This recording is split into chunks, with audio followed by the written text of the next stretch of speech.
வணக்கன்னு காரகோ பாவ நாஸ்தி அப்படின்னு ஒரு விதிய சொல்றாங்க. இதெல்லாம் ரூம் போட்டு யோசிப்பாங்களாட்டு இருக்கு. நிறைய ஜோதிடத்துக்கு விதிகளை அவங்களா கற்பனைகளா நிறைய விதிகளை உட்செலுத்தி இருக்காங்க. ஆனா உண்மையில அது நடைமுறைக்கு வருதான்னு கிடையாதுங்க.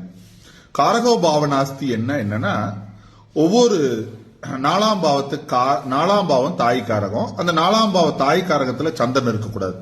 7ஆம் பாவம் திருமணத்துக்கு காரகன் சுக்கன் 7ஆம் பாவத்தில் இருக்கக்கூடாது. அதே மாதிரி 5ஆம் பாவம் புத்திரம், அதுக்கு காரக கிரகம் குரு 5ஆம் பாவத்தில் இருக்கக்கூடாது அப்படின்னு சொல்லப்படுது. ஆனா உண்மையில் அப்படி கிடையாது. 5ல குரு, அழகான அறிவான குழந்தைகள் நிறைய பிறந்து நல்லா இருக்கிறத பார்த்திருக்கோம்.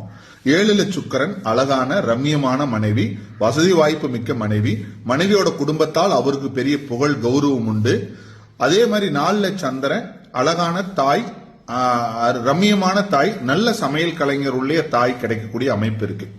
சோ இப்படி இருக்கக்கூடிய நல்ல விஷயத்தை விட்டுட்டு காரகோ பாவ நாஸ்தி என்று சொல்லி தவறான ஒரு முடிவுக்கு போகிறது ரொம்ப மோசமான விளைவுங்க. இது முற்றிலும் தவிர்க்க வேண்டியது.